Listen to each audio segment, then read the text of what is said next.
திருப்புமுனையை ஏற்படுத்திய Kharge phone call. Communist கட்சிகள் முடிவுக்கு பின்னணி என்ன? இன்று மாலை வரை விஜய்க்கு பெரும்பான்மை கிடைக்காத நிலை இருந்தது. ஆனால் அதற்கு பிறகு இடதுசாரிகள் கட்சிகள் விஜய்க்கு ஆதரவு அளித்ததனாலும் விசிக மற்றும் இந்திய யூனியன் முஸ்லீம் லீக்கிற்கு ஆதரவு தெரிவிப்பதாக கூறியதால் விஜய் தமிழகத்தின் முதல்வராக உள்ளார். அகில இந்திய காங்கிரஸ் தலைவர் மல்லிகார்ஜுன கார்கே போனில் தொடர்பு கொண்டு பேசியதே இந்த திருப்புமுனைக்கு காரணமாக பார்க்கப்படுகிறது. தமிழக சட்டமன்ற தேர்தலில் தனிப்பெரும் கட்சியாக தாவேக வென்றது. 108 தொகுதிகளில் தாவேக வென்றது. அந்த கட்சிக்கு அறுதி பெரும்பான்மை இல்லை என்பதால் ஆட்சி அமைப்பதில் சிக்கல் ஏற்பட்டது. இதையடுத்து திமுக கூட்டணி கட்சிகளிடமிருந்து விஜய் ஆதரவு கோரினார்.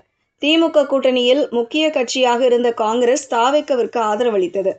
இதன் மூலம் அந்த கட்சிக்கு 113 இடங்கள் கிடைத்தது. எனினும் பெரும்பான்மைக்கு 118 என்ற எண் கிடைத்தால் மட்டுமே ஆட்சி அமைக்க அழைப்பு விடுக்க முடியும் என்று ஆளுநர் அர்லேக்கர் கூறினார். இதனால் விஜய் ஆட்சி அமைப்பதில் சிக்கல் ஏற்பட்டது. 118 என்ற மேஜிக் எண்ணை பெறுவதற்காக கம்யூனிஸ்டுகள் மற்றும் விடுதலை சிறுத்தைகள் கட்சியிடம் தாவேக ஆதரவு கேட்டது. ஆனால் இந்த கட்சிகளிடம் திமுகவும் ஆதரவு கோரியது.